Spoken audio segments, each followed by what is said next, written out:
Good evening, everyone. I think it's been like a couple of days since I've made a video. I'm trying to remain strong and not be depressed or anything like that. I've been like really sad about the storage unit because if I don't pay the entire amount, the 21st of October, they're going to auction off all my belongings, and that's right around the corner. That's next Tuesday. And it's really sad because I've lost so much.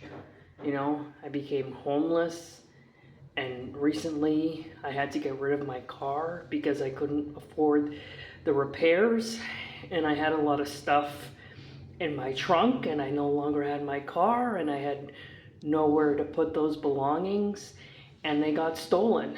A lot of stuff got stolen, and there's there's a lot of stuff in my storage unit, but I fell behind on payments, and I can't access my storage unit because of that. And I have my winter clothes in there, and sentimental stuff. I mean, the main thing that I have there that's sentimental to me is the painting of me and Ross that a friend painted for me. There's a very beautiful painting, and I really don't want to lose that. I fell behind in the payments, yes. But then, like, after, I think, 3 months of having the storage unit, they increased my rent $100 extra a month, and I was unaware of that. And then they tacked on all these fees because I was late. I haven't made a payment yet, so the storage unit bill is like crazy high, and that makes it even more difficult. And they told me I have to pay the entire amount. Like, I can't even just say, hey, can I pay half of it or pay some of it, and just not be able to access a storage unit until I pay the full amount. They don't give me that option. I was really frustrated when I found out that they increased the rent by $100 a month, $100 extra, when I didn't even have the storage unit for that long. And I tried to get the smallest one, So that really hurts a lot. And I needed to when I was staying in Peabody, that was the last place that I stayed for an extended period of time. I stayed there for 3 weeks until the beginning of August. And at that point, I ran out of my medical leave check. And I realized, I was like, I can't continue to pay for the storage unit. I can't afford this. And I was thinking about that, and I didn't anticipate being homeless for this long. Here we are in March. Here we are in March. I became homeless in March, and here we are in late October, and I'm still homeless. And so I reached out to a person I know, and I said to her, hey, I need to get rid of my storage unit, and there are some items that I can donate, and I know she'd be happy to donate those items to the clients that she works with.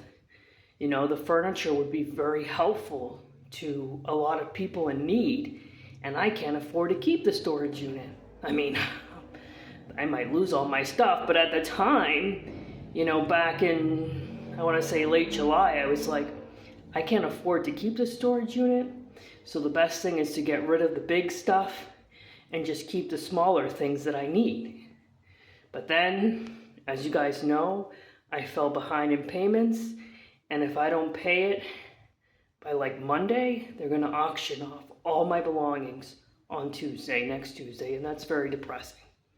It's depressing to me, and it's depressing to the people that I was going to donate belongings to, because those were furniture that would help people. A kitchen table, chairs, a bed, microwave, utensils, a large collection of DVDs,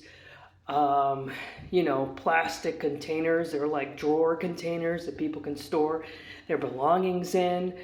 There's a lot of stuff there that, people could make good use of, people that are in need like me. I can't keep those belongings anymore because I can't afford the storage unit. So I was going to do the thing that I thought was best, to donate it. But will I be able to afford that by Monday? Probably not. And that makes me really sad because I've lost so many things. And now they're going to auction off the rest of my belongings. And I try to do the right thing by trying to come up with a plan and say, hey, I'll donate the big stuff and close the storage unit. But I'm unable to do that, and that's very unfortunate. I'm doing the best I can to hang in there. I really am. Losing all my belongings at the storage unit, if I lose those belongings on Tuesday, that's going to be like the last straw for me. Because I've already lost my car and my apartment. My credit was destroyed. I've been unable to find a job when I've always worked, like my entire life. I've lost so much, and it's really hard. And I wasn't able to get unemployment. And I do the best I can. I have my routine, like going to Market Basket and hanging out at the public libraries, during the day and everything, just to, keep myself safe. Riding the buses are challenging. I'm glad I was able to get the 7-day link. I was able to buy that on Tuesday. Today was not fun, as I stated in a post on Facebook. The 4:55 came like more than an hour late. And then it appeared that the bridge in Lynn was closed. One of the bridges. So the bus driver took a detour, like a completely different route. It's not the 4:55 route. And there was so much traffic. So I was probably on that bus for probably over an hour. I didn't keep track of time. But yeah. So I got to the library 2 hours later than usual because of that. And that was very unfortunate. But I'm here at the library now, and that's good because it's a safe place. And I'm going to go to Market Basket soon to grab some dinner. And I'm thankful that I have, food stamps to be able to buy food, because I've gone through a lot of starvation in the last couple of months because I didn't have food. So I'm doing the best I can, but this is really hard. And here we are in late October. I need a safe place to stay before it gets too late. I need to be safe. I don't deserve to be killed or be a victim of a hate crime. I deserve to have safe housing. I'm a good, decent person, a hardworking person. And this is devastating, what has happened to me. So I ask people, if you're able to donate to my Venmo and everything, please do so. And I hope you guys have a good night.